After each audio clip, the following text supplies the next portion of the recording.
Analyst para ngayong gabi. Yes. Okay, explain mo lahat ng mga kalokohang pagsasabihin ko dito. Okay, so game 2 na tayo. It's DLSU University taking the first win on game 1. Yes. Okay, tingnan natin kung paano mag-step up hang College of St. Benil be the gaming against Alright, so looking at the bans right now, that's on the blue side. We've got CSB taking away the LeBlanc from Fiery Warrior and Lulu as well from Cynthia, and then they're going to respond with the Hecarim ban onto Kaigu, of course. Yes. And the Kassadin ban, which is not expected. I'm not sure who this is pointing out to, but it could possibly be onto Valentine or Kaigu. He can go top lane or mid lane. Yes, so focus dito ay yun nga, mga threat dito ay si Kaigu. Although Valentine also a step up. Yes. Good performance kanina, nakita ko sa game niya on an Ari, and they don't want any Nidalee na manggagaling For kay Rebenga. Rebenga. Yes. So, ban dito ng Yes. DLSU. First pick dito, DLSU. CSB. Rek'Sai. Rek'Sai. For Okay, Kulit, okay. of course. Kulit. So now let's see what the picks are gonna be. I noticed nung game 1 between DLSU and CSB, Yes. it felt like CSB allowed DLSU to play their game. Nakita natin na yung composition ng DLSU kanina revolved around Panalo with a Kog'Maw. And we saw na they didn't anticipate the lane swap. Lucian versus Kog'Maw, you should immediately, dapat automatic na yun, magle-lane swap ka agad to Kog'Maw. Iwasan mo si Lucian talaga. Dapat na predict in the CSB, and they should have went to Kog'Maw's lane to shut him down. Pero yung nangyari, pinayagan si Panalo na mag-farm until the point na nung magka-lane na yung Lucian tsaka yung Kog'Maw, may Trinity Force na si Kog'Maw, so talo na agad yung Lucian. So, hopefully, if CSB wants to win, they can't allow Panalo to do that again to them. So, nakatago lang pala si Kog'Maw. Saka lang lumabas, yes, no? At the last, sa finals lang talaga. Yes. Nasa meta. Kanina ko pa binabanggit na Yes. mag-tank shot ka, and Yes. yan. Meron palang Kog'Maw nga. And, nakaka-excite pala. Ang magkatapat na, parang para sa anong featured matchup for these finals natin, would be sobrang kulit and Rebenga. Yeah. Okay, sabi ni Nip, sobrang kulit is probably the best jungler ngayon sa Pilipinas. And you guys, you know Rebenga, right? Of course. Season 2, Season 3, hailed as one of the best or the best. And this League of entire Legends players sa LCL, bansa. napaka-consistent ng performance ni Rebenga so far as a jungler. Para sa PGS. Yes. Well. Ayun. Yes. So, ayun, pick dito ng CSB priority pick. Sejuani, no? Yes. So, ang sinulit nila, makuha si Sejuani. Yeah. Response naman dito ng DLSU University Center. Always been successful sa Yes. kanyang Maokai. Yeah. Take note of that Baron Steal. Yes, of course. You Maokai. can never forget the Maokai Baron Steal, which is walang makakaisip na mangyayari yan. Pag-dinslis yun. Yes. Yung mga ganon, highlight talaga. And of course, Rebenga now, picking off, again, the Gragas. Nakapasok sa kanya, nakuha niya yung kanyang Gragas. Dito naman, CSB again. So, Kaigu? Yeah. Kaigu will play, Sejuani. No, they're going to switch that. Rumble. So, So, Rumble is gonna go to Kaigu this time. yes, kasi sabi ni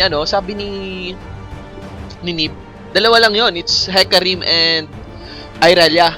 Kila si Kaigu. So, eto, Actually, kung tinignan natin yung performance earlier with Irelia, Kaigu, it really wasn't that good. Hindi Mostly na, because yung Kog'Maw na-shut down si Kaigu. So, I Yes. think medyo na-traumatize si Kaigu. He probably feels like, I can't take risks this game, so I would rather just take a safer pick, and I think he would rather opt for, he would rather, and actually, team fight oriented is the word, kasi Sejuani Rumble pa lang, Ice and Fire combo, very, very deadly lockdown, plus the Rumble damage from the Equalizer, very dangerous. Meanwhile, from DLSU, we're seeing actually a lot of, mostly jungle and top tower picks, kasi yung very popular top laners ngayon, obviously, is Hecarim and Maokai. Other than the two of them, like you said, Lulu and Irelia. But Lulu's banned, Hecarim is banned. Tapos na Maokai lock-in pa. Tapos traumatized pa si Kaigu sa game niya kanina with Irelia, so he has no choice left. Go for the Rumble instead. So, we could see the adjustments here.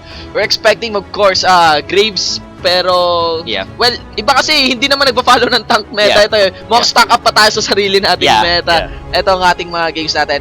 But, panalo, okay? So, medyo nung una nakakaduda pa yung Lucian pick, pero makita naman natin gano'ng consistent as an ADR. Ito si Panalo, straight out of Compton, Lucian.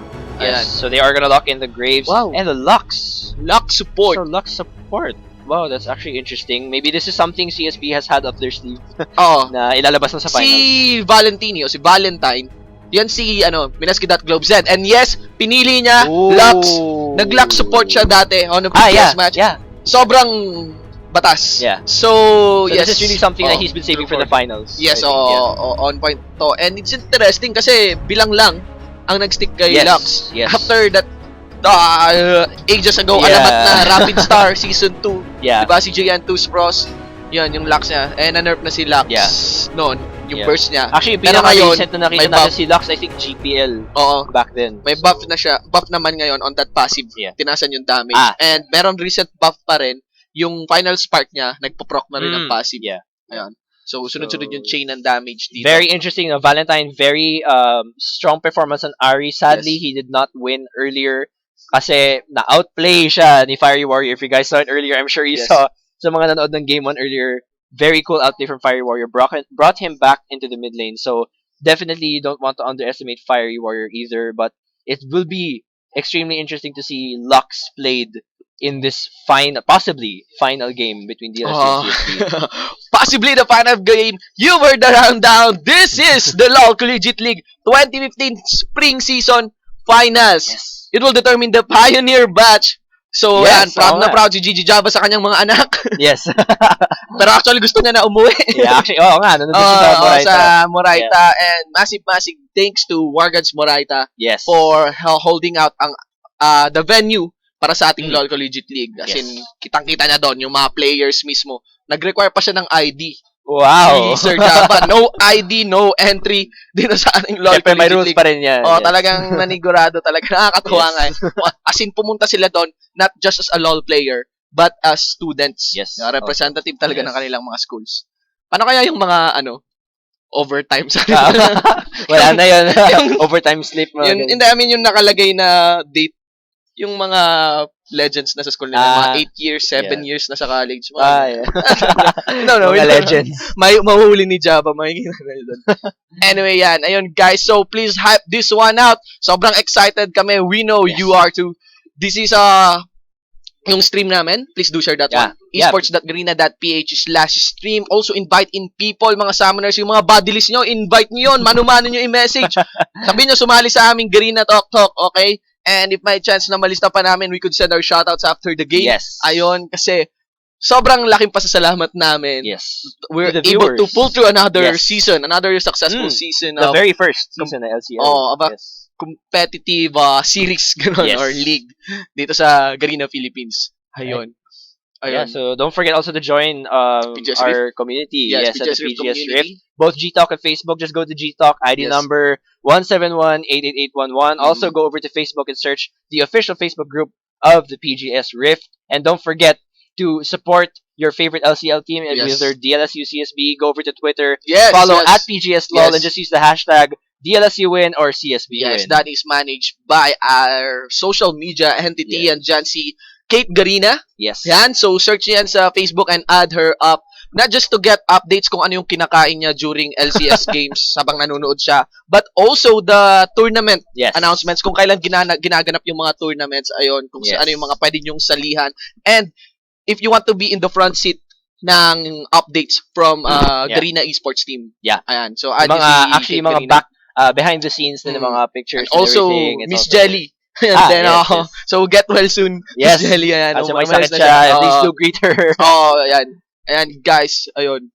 So, excited ako. Sobrang excited talaga ako. As in, itong shoutcast na to, dinededicate ko dun sa aso namin sa Rumble Royale, si Tamago.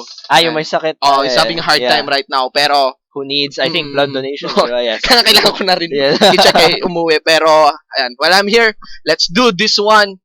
Todo na ito. Napakalaga ng pressure sa CSB because if they don't take this game, it's all over. DLSU will bag this. CSB, ito nga yung team na merong world qualifiers, di ba? Kasi yan, sila Kaigu, gano'n. And, like Nipo saying, sila yung ata yung halos pinaka-favorite na mananalo. Expected. And now, though DLSU, definitely you can't underestimate them, also a very, very strong team. And, kaya, napalaki ng pressure sa CSB because they know that DLSU can take this game if they want to. So CSB has to step up their game, and now eto na, guys! Here we are. Let's go to the in-game screen, brought to you by Smart Prepaid and GameX. This is the LoL Collegiate League 2015 Spring Season Finals Game 2 of the series between College of St. Benilde Bida Gaming against De La Salle University Viridis Arcus or Green Archers. Ayan. On the blue side, we have CSB for the top lane. Next, Kaigu on a Rumble in the jungle. It's sobrang kilit on a Sejuani. In the mid lane, it's Valentine on a Lux. For the bottom duo, we have Rion and Graves, AD carry, and X-Solar on a Morgana support. Meanwhile, on the red side, that's Sethier in the top lane with that Maokai, Rebenga in the jungle with Gragas, Fiery Warrior with the Serath in the mid lane, and in the duo lane, we've got Panalo and Tristam with the Nami Lucian.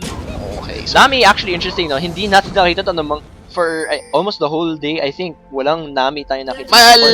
meron, kaso umaya. Okay, yeah. So, si Morgana dun sa... hindi ka pa kasi dumating. So, this is the sa first Operation time. Esports, this is the first time pinick up ni, and hindi siya optimal nga. Ang kainaan ni Nami is that kung solid yung pagiging hard engage ng mga tanks, hindi siya optimal for peeling, ganon. Unless you really save the tidal wave, ganon. And just look at that. That skin. Orf! No. It's Orf the Namity. Orf the Namity talaga yan. Orf the Namity. Pinagbalit na. So, this should be interesting. So, nakakatawa yung splash art niya. It's like a selfie. Yeah. Ng best skin ni Udyr. And wow, 200 health. Wait. Yeah, so what Valentine just did there is may tatlong sapi na nakalagay dito. And instead of giving Maokai the chance to get this camp, all three followed Valentine. Yes, so hindi niya nakuha yung most likely sana na level 2 advantage. Yes. So good job. Level 2 for a Pots or for a Biscuit? Okay lang. Yeah, okay lang. Actually good.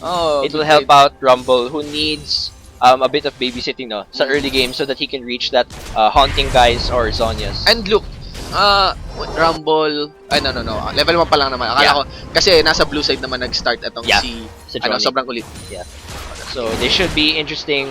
A lot resting again on the bottom lane here. We should see a lot of very aggressive plays. It's either the Dark Binding or the Aqua Prison that lands. Yes. So, whichever lands first, obviously that will be a very explosive bottom lane. Meanwhile, mid lane, very poke-oriented. So, they've got a lot of consistent damage coming in. It's all a matter of yung junglers kung sino yung unang makagang, whoever comes in first. Sobrang kulit, Rebenga, both extremely aggressive junglers. So that's also a very explosive mid lane. Any overextension could be a threat para sa'yo. Yes, that's very true. Meanwhile, in the top lane, that's a Rumble versus a Maokai. Dati nagloloko kami ni Sir Java na counter yung Rumble kay Maokai kasi kung Pokemon Logic Fire versus yes, totoo. Yeah. Pero may lagari pa yan. Sethier might defy the laws of Pokemon for us. And you know what reminds me na tong Rumble na to? Yung featured cosplayer natin na nandun sa LoLPH fan page. Wow. Yeah. The hype again. The feels or the chills sa upcoming Rampage natin. For all we know, natin. yes, we might see you in Cosplay Clash. So, that should be interesting. Alright, so and here it is! First gang of the game, magagaling kay Rebenga. There is the barrel roll, forcing a flash out of X Kaigu, not risking any first blood. Yeah, that's very much expected. You don't want to gank the... actually, of all the lanes to gank on CSB side, it's Kaigu who is the most vulnerable. Yes. Because Valentine has Lux Meditation Snare, Rion can dash, Solar has the shield and the binding, so lahat ng lane na yan, mid and bot, it's most unlikely to gank. So, Kaigu, kahit konting overextending lang, very easy to catch him out of position, and we saw that forcing the flash at 4 minutes in the game. Usual, this is just what Rebenga does. And Kaigu will come top. Look at the minimap. Yes. So, andun lang siya. Siguro inaantay niya rin siguro yung gank ni Sejuani. Yeah, pero kung wala, okay, he'll go for the Krugs. Yeah, I think Kulit just wants to farm. Nag-aantay lang talaga si Rebenga. Si Rebenga. He knows that there's no flash, so this is a very... Well, it's a safe gank, if ever. It's not Kaigo pala. It's Rebenga camping up top. Meanwhile, bot lane, it's already a lot of action going on there. Yeah, Rebenga changed his mind. Yes. Wag na lang daw. So, in the mid lane naman, Sejuani now, going for 6-0 bumps over Fury Warrior. Wala talagang gusto na mag-risk. Okay, but tons of damage ang nadadali ay kay sobrang kulit. Lahat tumama. Yeah, Sejuani. Fiery Warrior not going away without a fight. No? Yes. And Shocking Orb, change that to Arcano Pulse plus yung Hypa. Yes. So good job na from Kulit. Although Rebenga burned the flash from Kaigo atop, Kulit gets revenge by burning Fiery Warrior's flash at mid. Yes. And that's also very predictable because si Serath has no escape options other than landing a slow or a stun and then flashing out. So good job. Yikes. So here's the poke. Scale. And mild perhaps to Fiery Warrior. Napaka-aggressive, no? Napaka-aggressive niyang mid lane. Yeah. So really not afraid to put down damage onto Valentine or Valentini. Said. Yeah, said. In other To words. Mineski that globe. Said. Dark Binding connecting onto Tristan. Oh, Bubble nice. getting dash up by the quick draw. Ignite onto Tristan, but not enough. As it got washed up by Earth. The Nami T. Okay, flash up pa dun? Yes, flash up dun si Sentir.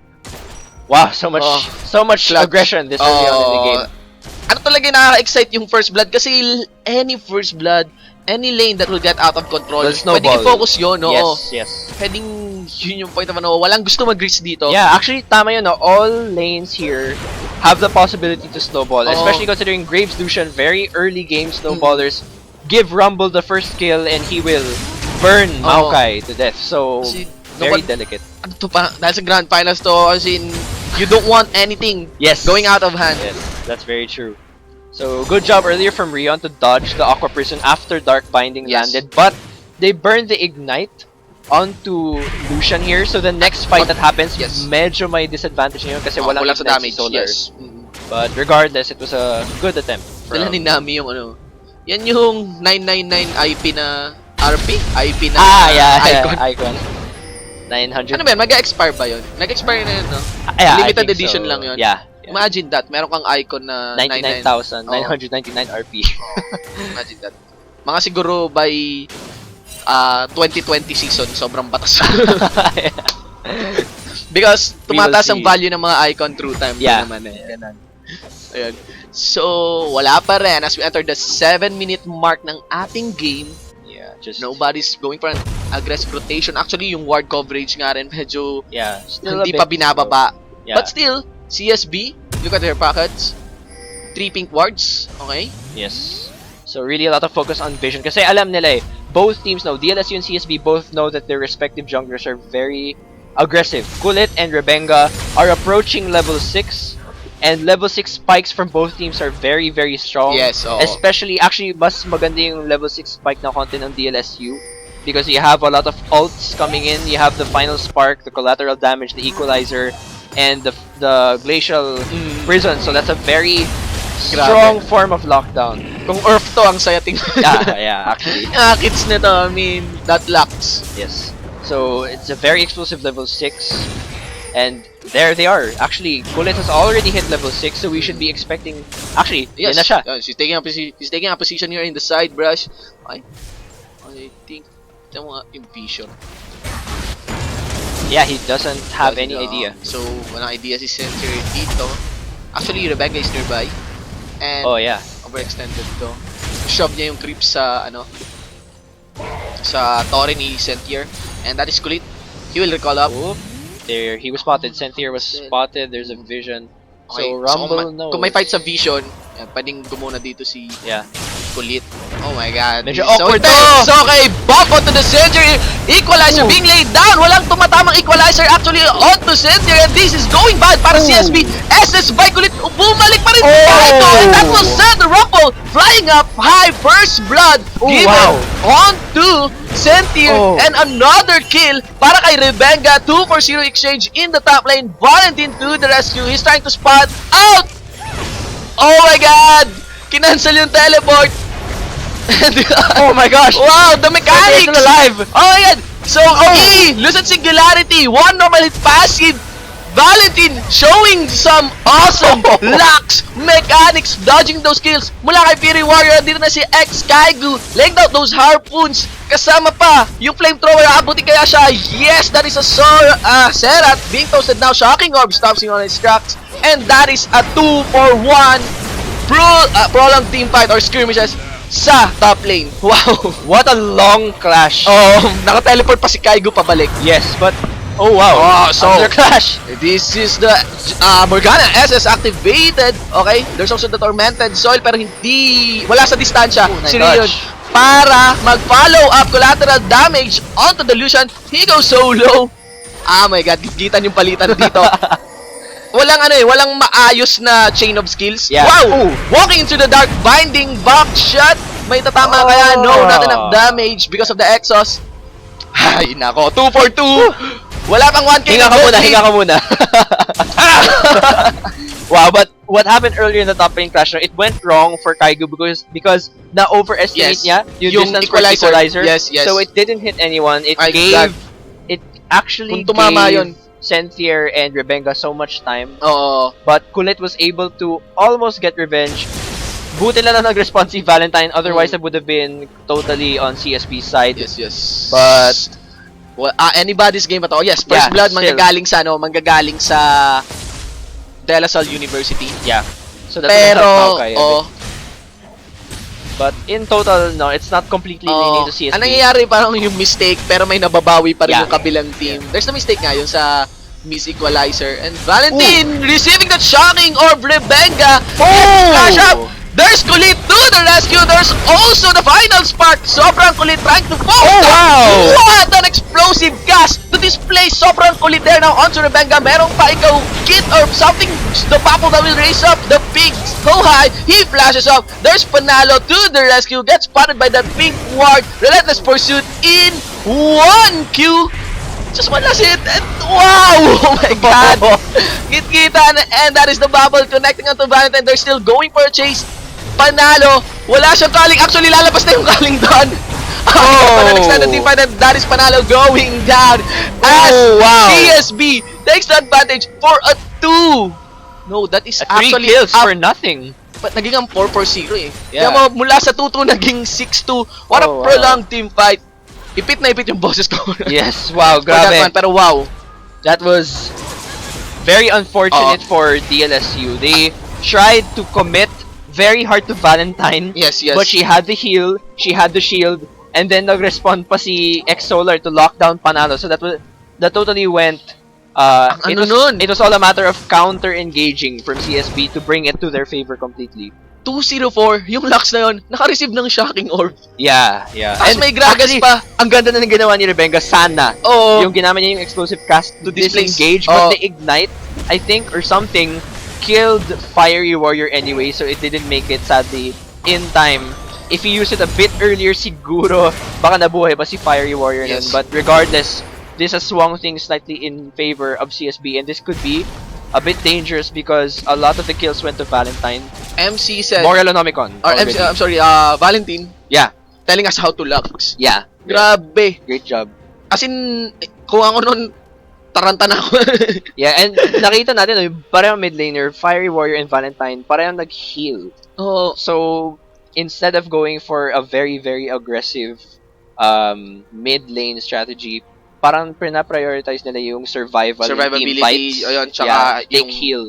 Movement speed din. Yeah, that pero, also. Ibang klase, I mean, Valentine, nandun na rin si Rebenga eh. Yeah. Diba? Pero talagang, ang pinokos niya lang is si Fiery Warrior. Yeah. Tapos yun, final spark pa, tumama rin kay Fiery Warrior. As Kulik goes for the chase, there's a bump onto Fiery Warrior. There's also a full combo now! Wow. As the flashlight goes on, giving a killing spree para kay Valentine. Well played for Sobra Kulit. Yes. Dodged the orb just in time. He didn't get stunned from Fiery Warrior, so very well played.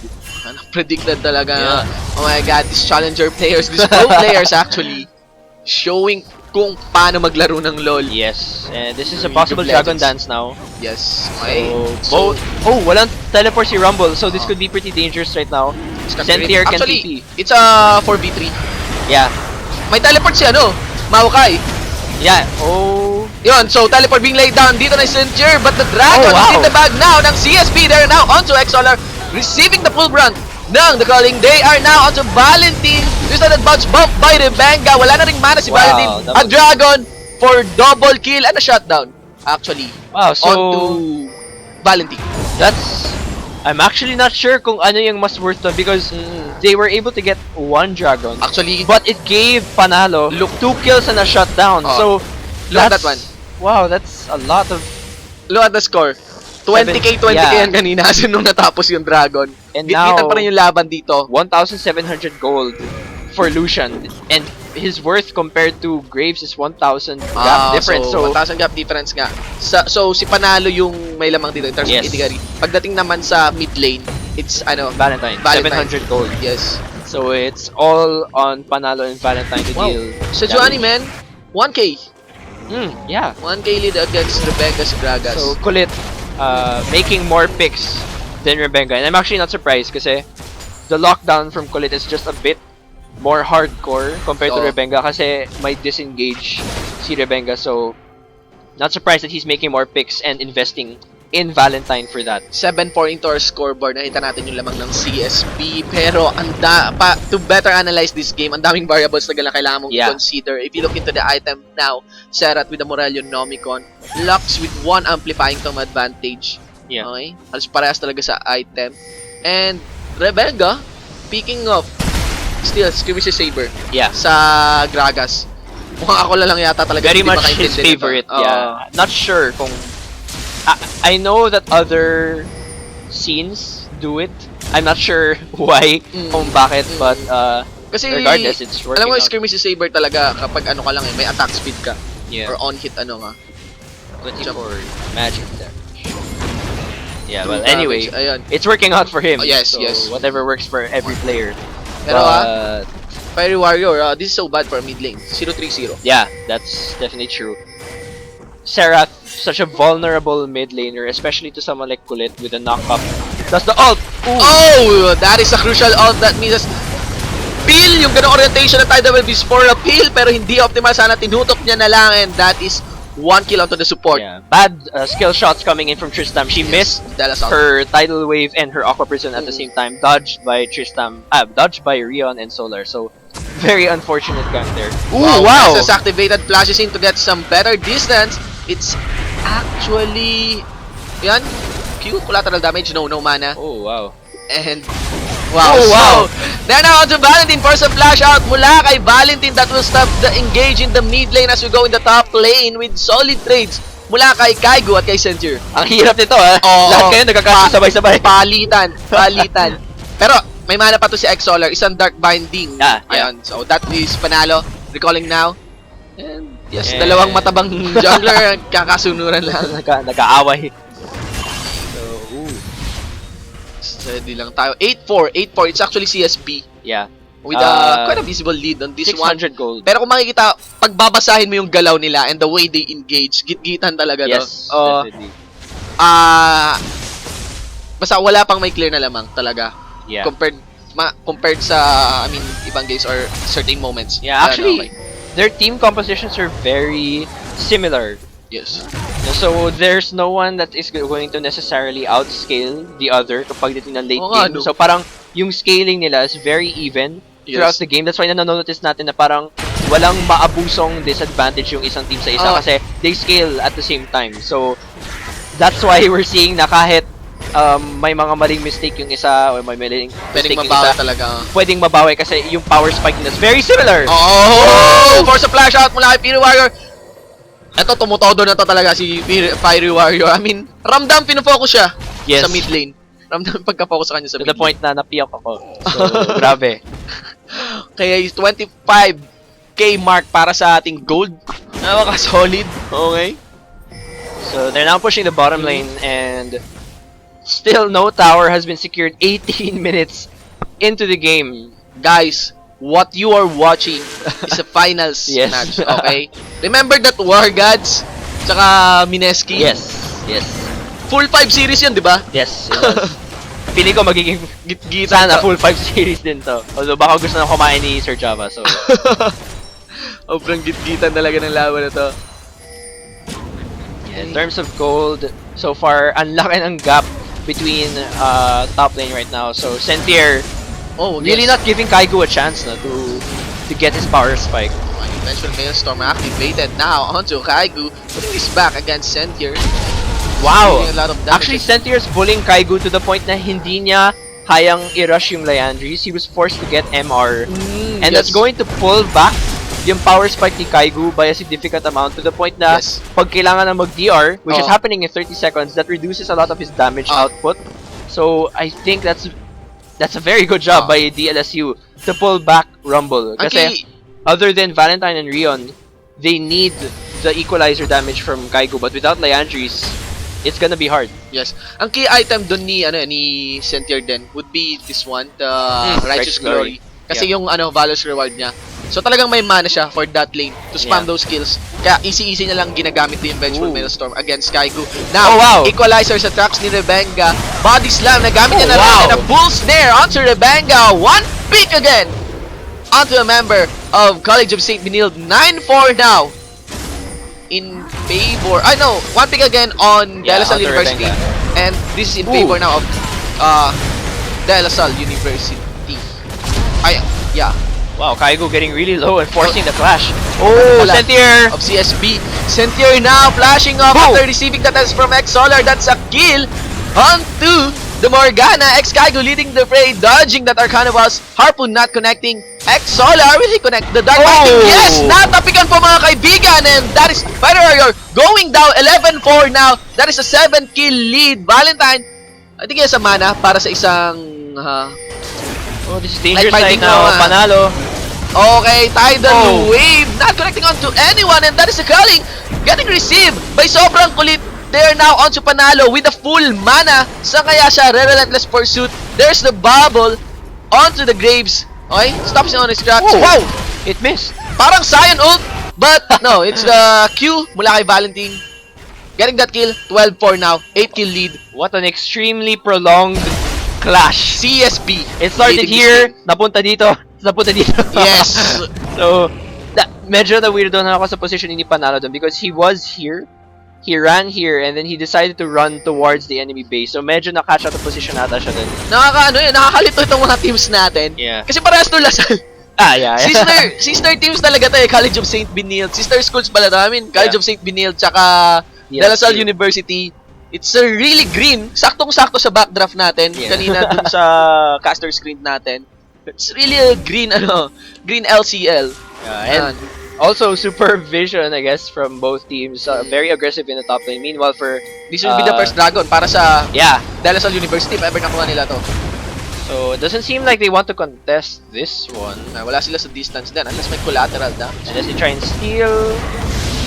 Nice try. Yep. No, nice Still work, yes. So, just an alt burn from Graves, but all in all, nothing too much burn there. Still, Kaigu suffering. Against sino ang nanalo? Ooh! Dark Binding on the Fury Warrior. Follow-up na dito ni Valentine. No! Final spark kaagad! Oh, wow. Even with explosive gas, it won't stop. Getting that kill now on the Fury Warrior. Rion with the bind. SS not connecting actually mula kay sobrang kulit. Still, that's one kill in favor of St. Benilde. I have never seen so many flash bindings in my life in one day. Yes, pre.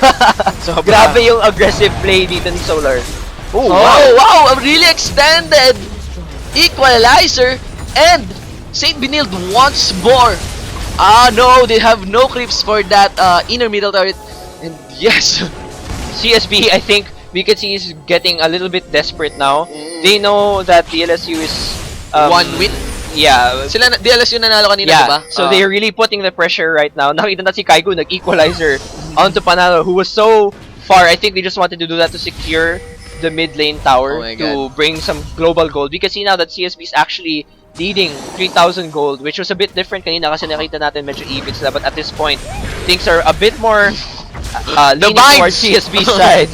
And double binding. As in yin and yang. So, light binding, dark binding, Yu-Gi-Oh! Yes. Wow! The burst! That is a 12 stacks Medjay Lux as the engage goes on there now onto sobrang kulit. Rebenga and Center being the tank that they are. Gets the shot down onto sobrang kulit. Center goes low. Panalo laying those free hits. Evan Flow to sustain him out. Relentless Pursuit on the side. Rebenga and Tristan. Mahuli ka. Walang mana si Valentine. Bubble. But a black shield. Still Rebenga in the front line.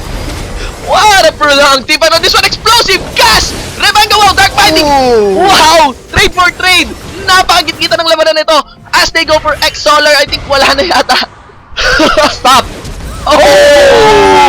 No, man. Laban pa rin. Collateral damage onto Nami. Wow, so just because of that, CSB swung it in their lead. Yes. It was supposed to be even, but Panalo and Tristam stayed too long. Yes. They stayed way too long. They gave Rion the chance to walk all the way from the side just to land collateral damage onto them. So that's now still a consistent 3,000 gold lead.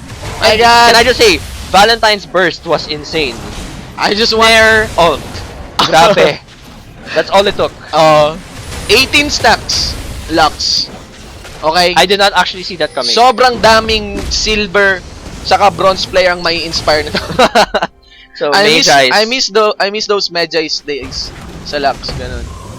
Oh my Great God. job, great job. Aabutin yata tayo ng ano dito, Euro Finals. Oo nga, no? Oh my God. Don't leave us, guys, please. Guys, time check, guys. Okay? Stick lang tayo dito dahil promise, these are one of those games na gusto nyo panoorin, napakagitgitan. Yes. Hindi lang in terms of kung paano nila basahin yung game. Yung mechanical fortitude talaga dito ng mga teams, kung paano ka gumalaw ng micro. Sobrang extended ng mga team fights. Yun yung nagiging result nun kapag napaka-mechanically superior ng mga players natin. Yes. Alright, so at 25 minutes into the game, it's 16-6 on the kill score. Slight lead for CSB with around 2,000 gold in their advantage. Looking at the gold right now, most of the hope is on Panalo and Sentier, and it looks like they want to take him down. Yun! Wow, forced the flash. Yes, so they're trading. Yes, will Dallas be able to push this for top? Yes. So top. Okay, may teleport. No, walang teleport. Galing, that's a shutdown onto Valentine. On point SS mula kay Fiery Warrior. Walang hesitation, no. He got his revenge. Yes. And that's a trade now. Middle inhibitor turret. Wow. Onto the top outer turret. Bit of a weird trade. Trading mid-inner for an outer top tower. But I think that's going to help Kaigu feel a bit more safe if ever he wants to farm top. But Grabe. I would have thought they would have defended the mid-inner. That's gonna be a bit more open for Fiery Warrior now. Fiery Warrior going to build up a Rabadon's Death Cup. Very likely na ito yon. And he really needs the damage now. Kasi 1-6 is not the score you want for Serath. He needs to build Morello and that Void Staff and Rabadons as soon as possible. Otherwise, if they can't shut down Valentine's, who's on 6-3-7 with the Magi's, you need to shut down those stacks. Otherwise, walang palag si Fiery Warrior against Valentine. Also, the Aegis of Legion. Yes. Okay, going to become an Iron Solari. Mabubuo na rin kay Rebenga. So, nalalaman natin kung ano yung magiging epekto nito against Lux. Kasi, definitely, karamihan ng damage na nanggagaling sa, sa CSB would be from Valentine. And, look at that. Kanina, wala yan that 6-3-7 now. Yes. So, things slightly in CSB's favor, but DLSU still in the fight now. Yes, like I was saying, the gold lead, all of the laners on DLSU side are down by gold except for Sentier and Panalo, who are I would say one of the most important members of DLSU. If Sentier can tank and give Panalo time to just keep free hitting. Yes. Kasi nakita natin, I think there was a clash in the mid lane earlier where Panalo had very good positioning to the point na nakaka-free hit lang siya palagi. So if they can keep Panalo safe, like right now... Oh my God! They're onto X-Kaigu! Bababa niya yung equalizer. Buti na lang. Meron pa yung follow-up na gagawin dito. CSB! What a Nessus! Plus a collateral damage. 1-for-1 now ito. Team fight. Sobrang kulit. Taking on 3 members of DLSU University as the CSB collapses onto Sentier. Wow! Ang hirap si Baked ng punong to. 2 members are down from DLSU University. 3 members now. Rebenga running for his life. Sobrang kulit. Okay. Hinawagay yung kanyang bandera. Final spark. Not connecting. There's the bubble racing up that pig. They're now onto 3 steps. And X-Solar getting that kill. 4-for-1 exchange. Also a dragon for CSB. Wow, you can see how disruptive Kulit is. He actually got 3 members to stick to him. Yes.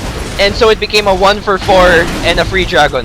Kailangan nila si Sentier para dun sa extra durability. Yeah. Nawala ng feel kahit paano sila Fiery Warrior tsaka sila Panalo on that one. Yeah. And yun yung naging problema. Even if quick pick, halos 4v5 yun, nahuli si Kaigu, nababa niya pa rin yung equalizer. Yeah, and actually, huge props to Kulit for catching Panalo here with the ult. That's exactly what I was saying. Sentier has to stick with Panalo at all times kasi siya yung pinakamalakas na damage source nila at the moment. We can see, obviously, Fiery Warrior is not doing the damage that he needs to be doing for the team. And nakita nga din natin, he was so distracted by Kulit that he couldn't focus taking out the carries. So, if Sentier and Rebenga can't work together to keep their 2 carries safe, Kulit is just gonna keep bypassing the front line and keeping them distracted. So, Meanwhile, Rion and Valentine are just destroying everyone. Sapol na sapol sa mga pangalan nila. Yes. Kulit, being just irritating. Yes, Makulit actually. talaga. Oh. Okay sa pangalan. And, Living up to his name. Sentier,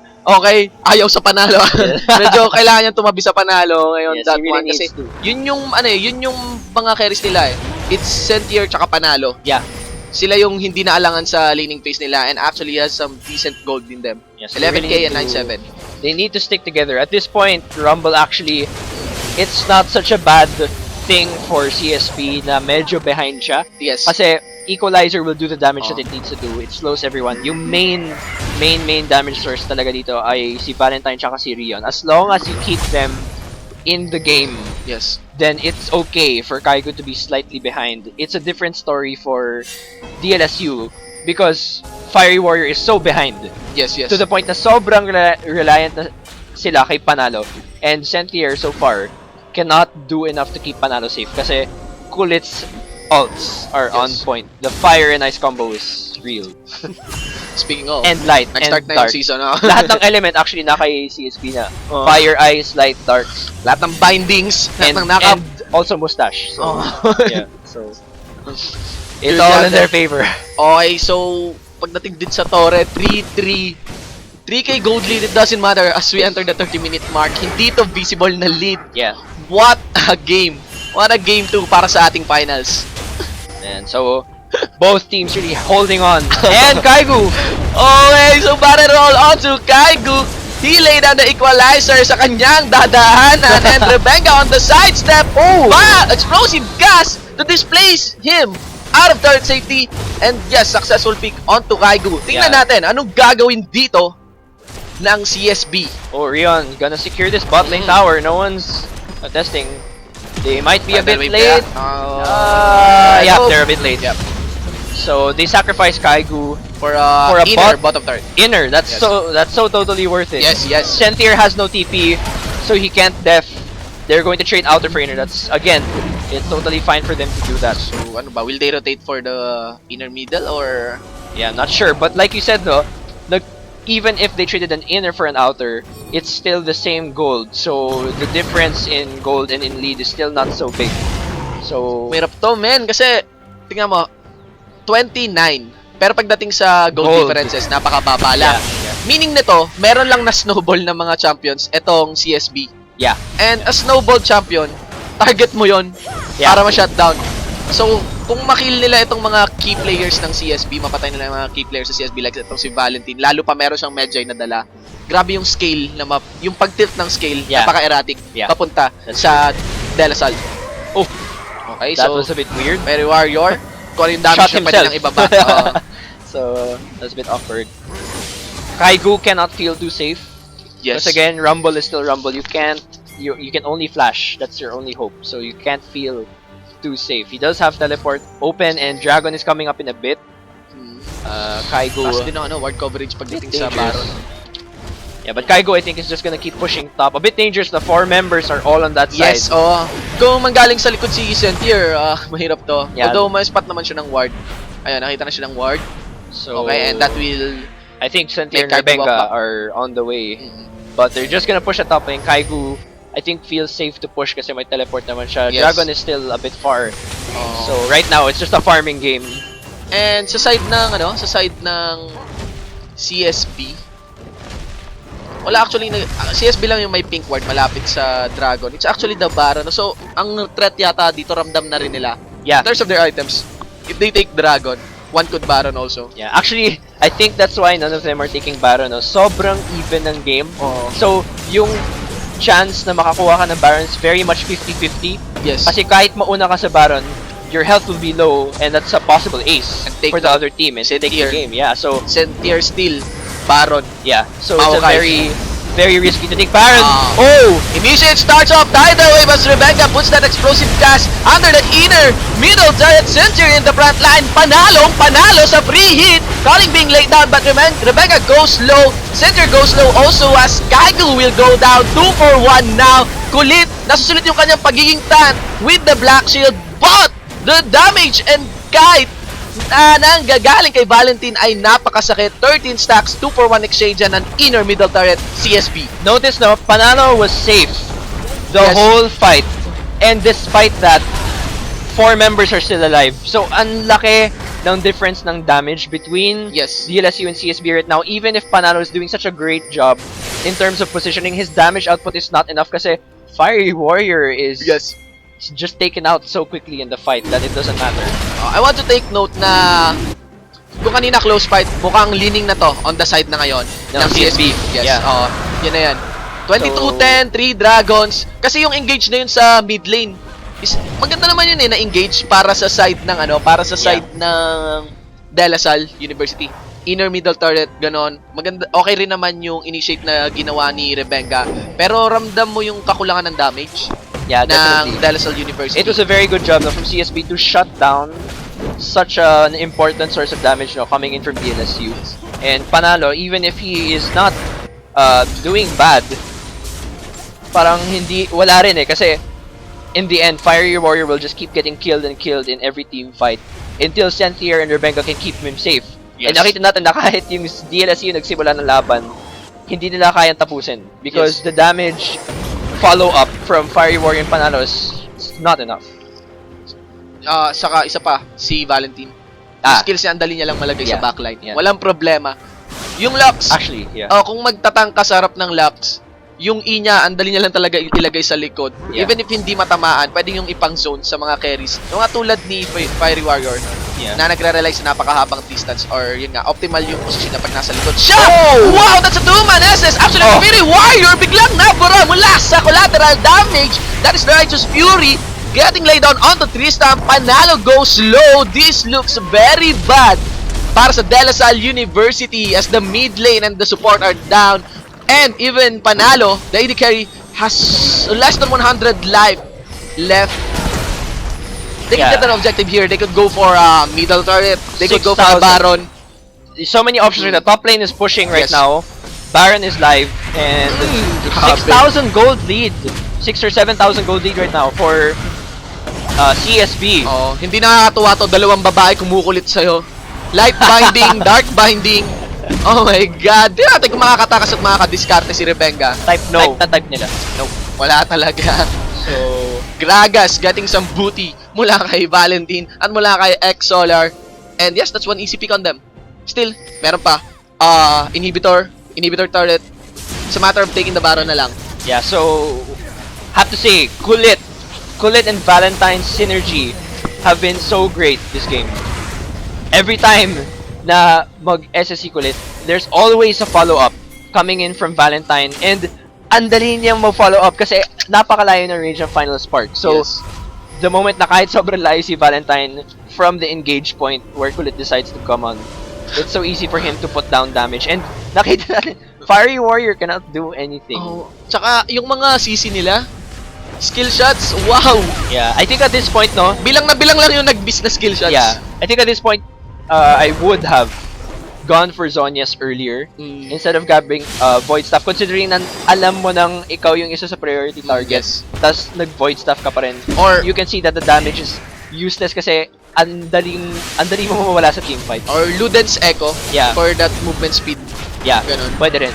I really would have opted for him to go for Zonias so that he could last longer in a fight kasi the moment na makita ng kalaban na may Zonias ka, the priority kind of shifts away from you kasi alam nilang may Zonias ka pa rin. But when you don't take the Zonias and go full damage, parang humihingi ka na laban because they know that you're a main damage source. So he probably should have gone for Zonias earlier, but at this point it doesn't matter anymore kasi they know that they can take him out anytime. Sobrang kulit. Activated. The Righteous Fury goes back for a little sidestep mula naman sa... No, hindi pala. Inactivate ni Senthier yung Righteous Fury pero hindi siya lumapit. Okay? He's ready to peel for Panalo, actually. Okay! Sobrang kulit, laying the SS on the back line. X-Kaigu trying to gain some distance to lay down that equalizer. But the final spark gone to the front members ng DLSU University. Wala pa rin bumabagsak. Thumbs up. Naiwan yung AD carry ng CSB. And Kaigo goes low. Wow! 2 members of CSB are down. This is DLSU University tilting the scales into their favor. 26-13. Hindi pa. Palag-palag pa. Viridis Arcus, mga kaibigan. Yes, let's just talk about if you had a replay. But if you can see, sobrang kulit, landed an ult onto Fiery Warrior and Panalo earlier in the team fight. Yes. That's perfect. But the problem was that Valentine was distracted by either Sentier or Rebenga, so he couldn't use the final spark earlier to take out the carries immediately when he ulted. So nung nangyari yun, medyo nalito na yung CSB. Okay, wait, what's happening? Kasi nawala na yung duration ng Glacial Prison. And Rion, yung positioning niya, that's his first death. Yeah. Sa game na yun. So, naiwan talaga. Iwan dito sa choke point na to. Ay, ayan pangalbang na. So, that fight just went, yung circumstances ng fight, yung decision ni Kulit to ult was, I would say, slightly overconfident. Yes. Oh, I think he relied too much on his teammates to follow up when he ulted. Na nakalimutan niyang, wait, ang layo niya pala. Oh, layo talaga. Yeah, so, umabot siya dito. Yeah, and dito yata yung Valentine teammates was there. Oh, so, masyadong malayo yung... It's nice to rely on your teammates, but you also have to be realistic with how far Valentine and Rion can go. You have to keep in mind though, Rion is still a short-ranged AD carry, so he can't just double flash to you and collateral damage 4 times. So imagine these teams. Sobrang buong araw na nandyan sa Morita. Yung iba dyan naglaro pa sa Challenger Tour naman, and imagine the exhaustion, no? Yes, but pero and yet, nila. They're on top of their game. As in top yung execution, just wow. Yes. So, tingnan natin. The wow Dragons, is real. the wow walang mapapa-edi wow dito. Talagang wow lang talaga. And that is a really messy position. Now, Xkaigu, naiwan na naman sa Xkaigu. Getting laid down by that Aqua Prison. Sobrang kulit in the front line. Panalo is able to dish up damage, pero it's actually Fairy Warrior killing Xkaigu. They are now, Rebenga and Cynthia onto Valentine and Rion, and this looks actually bad para sa side ng napaka-even pala. Okay? Walang follow-up si Rebenga at si Cynthia when they go for Rion. Wow! Lucid Singularity gets that kill. Rion and Valentine steps up. This is the Dragon para sa DLSU University. I know, for CSB, pero no, they will go for a push. Just look at that timers, 30 seconds onto Rebenga, 35 seconds onto Tristam. They can finish this one. Yeah. They can finish this one. They can take the inhib and probably a Nexus turret if they want so to. nag-up yung inhibitor. Wow. This might be it. Yeah. This might be the end of the game. Yes. 15 seconds onto Rebenga. Wala ring explosive kasi Rebenga, and yes! Ladies and gentlemen. Wow, just like that, hit CSB taking on Game 2, evening out the score 1-4-1 against DLSU University. A victory para sa Bida Gaming. Wow, so CSB take their revenge and throw it on DLSU's face. They want the Game 3, and now, Game 3 is gonna be even more explosive than this, because everything is resting on Game 3. Just have to say, looking at the score right now, to comment on the last fight, how they got the triple kill, we'll notice that on the team of DLSU, they have no form of extreme hard engage.